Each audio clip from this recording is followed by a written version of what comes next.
किसान की मुस्कान देश की शान। नमस्कार किसान भाइयों, बहुत बहुत स्वागत है आपका हमारे यूट्यूब चैनल प्रोटेक्टर एके पे। आज हम आपको सफ़ेद बैगन की खेती कैसे करेंगे, उसका प्रबंधन, सिंचाई, कीट व्याधि आदि सभी के बारे में आपको हम बताने वाले हैं। इस चैनल पे ऐसी ही सटीक जानकारी आपको कम समय मिलती हैं, इसलिए वीडियो के लास्ट तक बने रहिएगा। तो चलिए शुरू करते हैं। सफ़ेद बैगन की खेती कैसे करते हैं। देखिए, आज आधुनिकीकरण और कृषि क्षेत्र में बदलाव के जरिए किसानों की आय और फसल उत्पादकता बढ़ाने पर जोर दिया जा रहा है। कृषि क्षेत्र के विकास और विस्तार के साथ साथ इसका सीधा संबंध किसानों की आय से है। पारंपरिक खेती के तरीके के बजाय नई तकनीकों और नई किस्मों का उपयोग करके किसान फसलों की बम्पर पैदावार प्राप्त कर सकता है। बम्पर पैदावार देने वाली सब्जियों में बैगन काफ़ी लोकप्रिय है। आपको बता दें कि बैगन की उत्पत्ति भारत में हुई थी और आज ये आलू के बाद दूसरी सबसे ज़्यादा खाई जाने वाली सब्जी है। चीन में 54%, भारत दुनिया में बैगन का दूसरा सबसे बड़ा 27% उत्पादक देश है। यह फसल देश में 5.5 लाख हेक्टेयर क्षेत्र में उगाई जाती है। बैगन का आकार और रंग की अगर बात करें तो बैगन का पौधा 2 से 3 फीट लंबा दिखाई देता है। फल बैगनी या हरा, पीला या सफ़ेद होता है और आकार में यह गोल, अंडाकार या सेब के आकार का और फुटबॉल से लंबा और बड़ा हो सकता है। बता दें कि बैगन की लंबाई 1 फुट तक हो सकती है। भारत में प्राचीन काल से इसकी खेती की जा रही है। यह पर्वतीय क्षेत्रों में ऊंचे भागों को छोड़कर पूरे भारत में उगाया जाता है। जी हाँ, सफ़ेद बैगन और अन्य बैगन के बीच में आप अंतर कैसे करेंगे। अगर हम सफ़ेद बैगन की बात करें तो सफ़ेद बैगन थोड़ा घुमावदार और तिरछा होता है और इसकी लंबाई औसतन 10 से 17 सेंटीमीटर होती है। सफ़ेद बैगन की बाहरी त्वचा चिकनी और चमकदार होती है, सफ़ेद रंग की होती है। इसका एक बल्ब नुमा सिर होता है जो हरे रंग का और थोड़ा पतला होता है। सफ़ेद बैगन का स्वाद हल्का मीठा और क्रीमी होता है। वहीं दूसरे बैगन की बात करें तो आमतौर पर बैगन हरे, बैगनी, हल्के नीले रंग में पाए जाते हैं। इसका छिलका सफ़ेद बैगन से थोड़ा नरम होता है। इसका आकार लगभग 1 फुट के आसपास भी हो सकता है। यह आकार में गोल और लंबे भी होते हैं। इसकी खेती साल भर की जाती है, इसीलिए बैगन की खेती किसी भी जलवायु वाली मिट्टी में आसानी से की जा सकती है। आम बैगन की जगह सफ़ेद बैगन की खेती से किसानों को भारी मुनाफा हो सकता है। इसकी खेती कैसे की जाएगी, हम इसकी बात करते हैं। बैगन चाहे सफ़ेद हो या बैगनी, दोनों प्रकार की फसलें किसानों के लिए लाभ ला सकती हैं। आमतौर पर सफ़ेद बैगन की खेती सर्दियों में की जाती है, लेकिन पॉली हाउस की खेती से अच्छा मुनाफा मिल सकता है। हम आपको बताते हैं कि सफ़ेद बैगन की खेती एक ऐसी खेती है जो लंबी अवधि की आमदनी देता है और लाखों की कमाई करता है। यह एक 12 मासी सब्जी है। बैगन को खेत के साथ साथ गमलों में भी उगाया जा सकता है। सफ़ेद बैगन के लिए ICAR के कृषि वैज्ञानिकों ने 2 किस्में पूसा सफ़ेद बैगन 1 और पूसा हरी बैगन 1 विकसित की है। पारंपरिक बैगन की फसल की तुलना में ये किस्में जल्दी पक जाती हैं। सबसे पहले इसके बीज को ग्रीन हाउस से संरक्षित हॉट बेड में दबाव में रखा जाता है। बुआई से पूर्व बीजों को अंकुरित करना आवश्यक होता है ताकि फसल पर रोग लगने की संभावना न रहे। बीज अंकुरित होने तक पानी और उर्वरक द्वारा बीजों को पोषित किया जाता है और जब पौधे तैयार हो जाता है तो सफ़ेद बैगन का प्रत्यारोपण किया जाता है।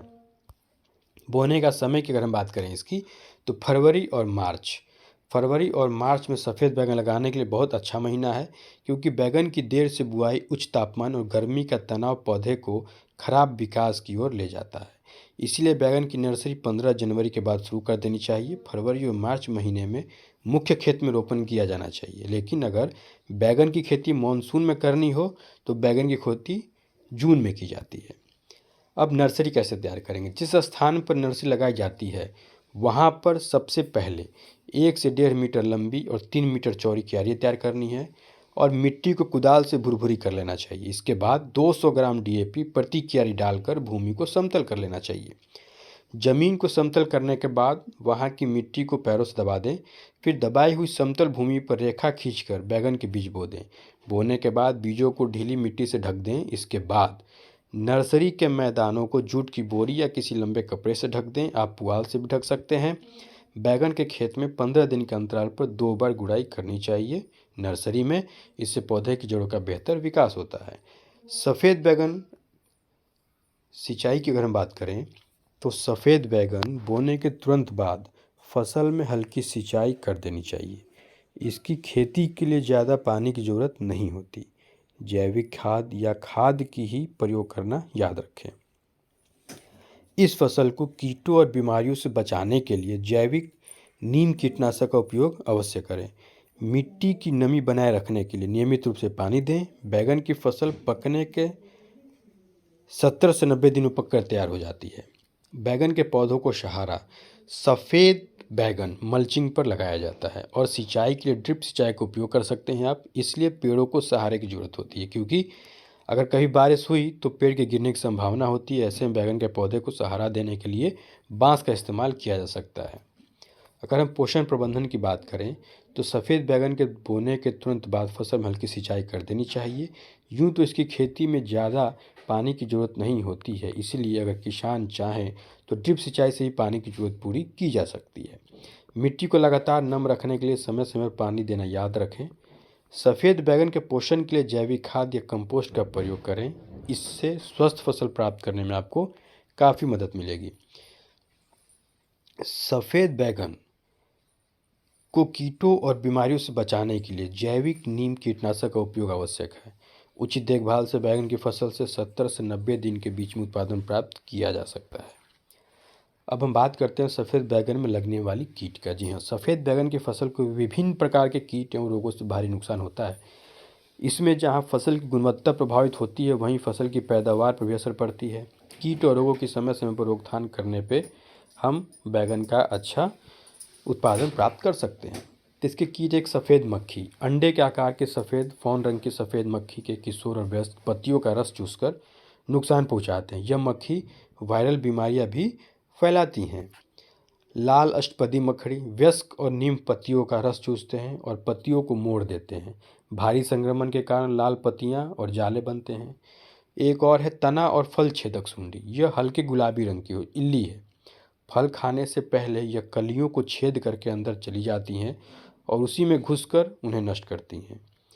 दूसरा है हरा भुंडी। यह अर्धवृत्ताकार आकार का भृंग तांबे के रंग का होता है और हरी पत्ती के पदार्थ को खाता है। पत्तियां सूख के सड़ जाती हैं। अब सफ़ेद बैगनों को कीट से बचाव हम कैसे करेंगे? इनमें से कोई भी कीट के लक्षण आपको दिखाई देते हैं तो आप फलों को सड़ने से बचाने के लिए बीज को 2.5 ग्राम थ्रम प्रति किलोग्राम की दर से उपचारित करेंगे। अगर आप बीज उपचारित नहीं कर पाए हैं तो उसके सीडलिंग को, उसके पौधे को उपचारित करेंगे। फल लगने के बाद इंडोफिल M45 400 ग्राम को 200 लीटर पानी मिलाकर प्रति एकड़ में छिड़काव करना है। एकड़ 27 कट्ठे का 1 एकड़ होता है। 400 ग्राम को 27 में भागा देंगे तो आपकी दवा निकल जाएगी। जड़ गांठ रोग की रोकथाम के लिए नर्सरी में कार्बोफ्यूरान 3G 7 ग्राम प्रति वर्ग मीटर के अनुसार मिट्टी में मिला दें। छोटी पत्तियों या पिचकारी रोग से बचाव के लिए रोपण से आधे घंटे पहले पौधे की जड़ों को टेट्रासाइक्लिन के घोल में डुबाइए। जी हाँ, टेट्रासाइक्लिन घोल में डुबाने से वो उसका उपचारित हो जाता है।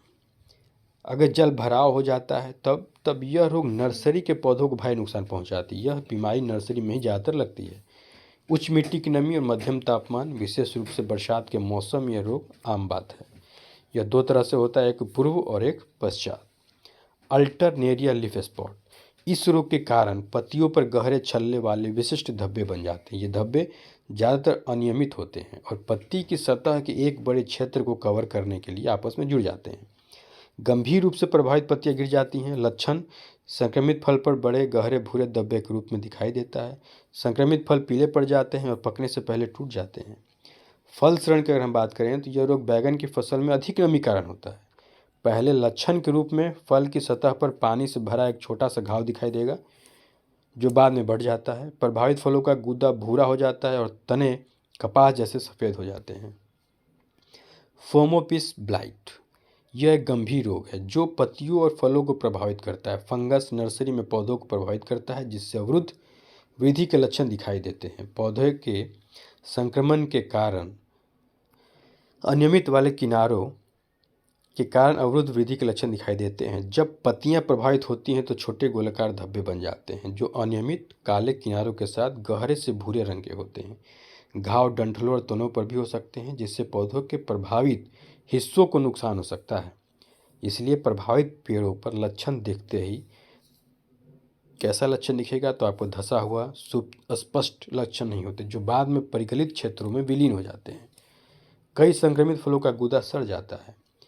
पत्ती के धब्बे की अगर बात करें तो वहाँ पे हरा मलिनीकरण, कोनिया से अनियमित आकार, बाद में हल्के भूरे रंग का हो जाना इस रोग के विशिष्ट लक्षण हैं। कई संक्रमित पत्तियाँ अपरिपक्व अवस्था में गिर जाती हैं, जिसके परिणाम स्वरूप बैगन की फसल में फलों की उपज कम होती है।